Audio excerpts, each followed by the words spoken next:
Hello, this is the Fair Use Copyright and Creative Commons presentation for Educational Technology 531.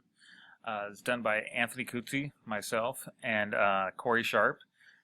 So the question is, what are they and what do they cover?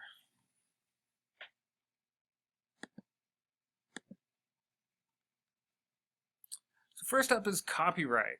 Copyright is basically a legal protection for writers, artists, musicians, and anyone who creates a published work, and it prevents someone else from using their work without permission. A perfect example would be Donald Trump's campaign cannot use Neil Young's music without permission. And that kind of thing is done all the time by political campaigns. And copyright prevents that from happening without permission from the original artist. It's an even bigger issue with movies, and viewers are reminded this whenever they watch a DVD at home. So primarily everyone knows you cannot copy DVDs. However, teachers showing them in the classroom also would not be an okay use of a movie. It's only for your own personal use in your own personal home. It's not supposed to be shown for large audiences. And we will talk about that a little more. Okay. And it gets a little more complicated with the internet and things that are on the internet. And this little short video will give you a little bit of basics about that.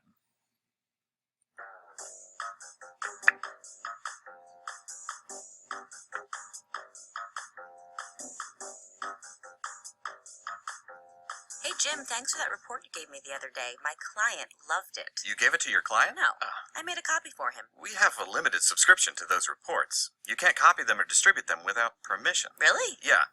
Geez, next thing I know, you'll be posting stuff like that to the web and emailing it all over the place. We're not supposed to do that either? No. No? Yeah. Yeah? No. Intellectual property like published reports, articles, and content you find on the web has to be managed carefully.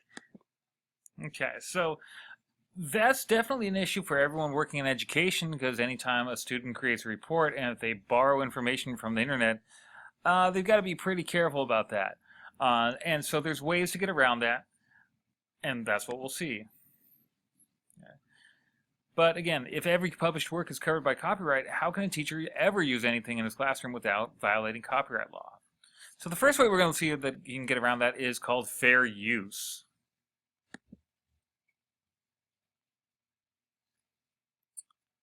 Fair use is rather broad, but allows a person to use a part of a copyrighted material for a limited and transformative purpose. And so those are key words there, limited and transformative. So, this diagram here helps to explain it a little bit more.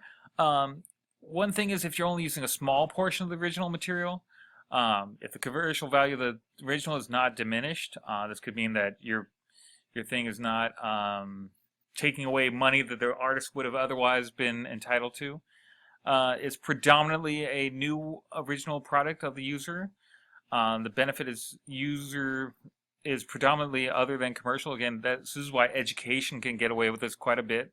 As long as you're using it for an educational purpose, you can claim that it's predominantly a use other than commercial use. And again, if you're critiquing satire or education, there you go. So for teachers, largely you can get by claiming fair use.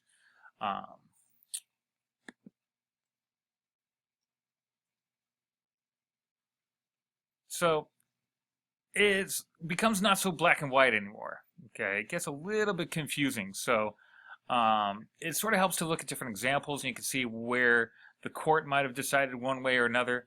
So let's take a look at a few examples.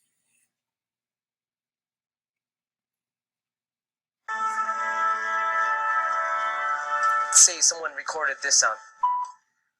So does that mean they own it if I go?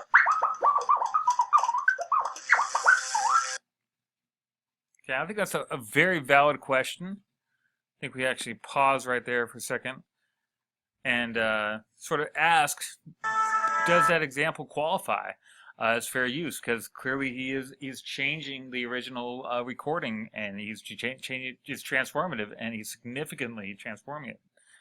If you're watching this with a class, you may pause and discuss that now.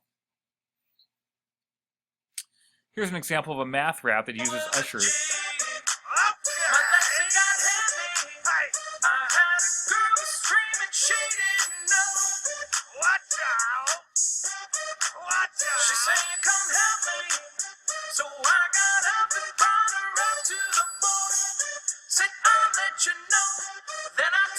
I said grab, get wide alone, you know that's step one.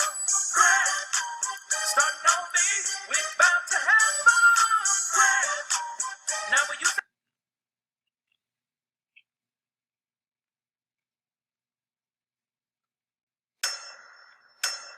Okay, and finally we got some footage from Star Wars, and we're going to see if that's fair usage.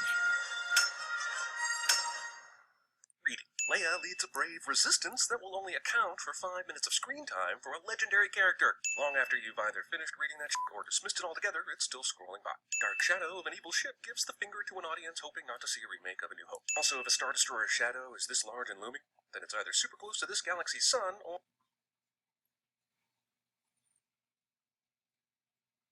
Okay, so going back for a second just here. Come on.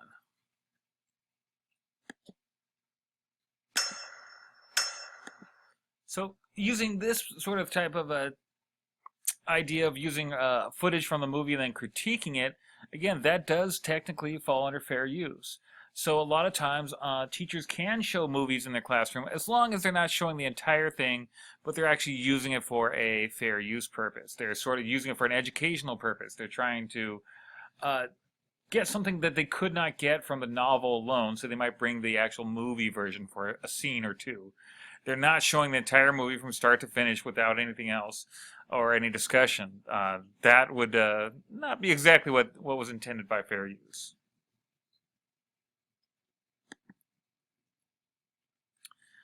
So the final thing we're going to talk about is Creative Commons. Creative Commons is a nonprofit organization working to make it easier for people to share works that they have created. It's not as restrictive as copyright. It sort of allows the user to set their own terms and say, okay, here's my work and I would like you to be able to use it. I'd like to share it with the world. Just I don't want it used for a car commercial or for a presidential campaign, for example, anything like that. But they can make it available, and there's plenty of things that are available through Creative Commons license. So again, it offers sort of more flexible copyright protection. An example would be an artist can allow only non-commercial uses. For example, the music you're hearing right now is courtesy of the Free Music Archive. So that is completely free. We don't have to worry about any copyright infringement there. It was put out onto the website for use for people like yourself and myself as educators. So thank you for watching the presentation. We borrowed a lot of things from different places. Again, trying to maintain legality here, and we used everything either through the Free Music Archive or Creative Commons or other accessible things on the website. Thank you for watching.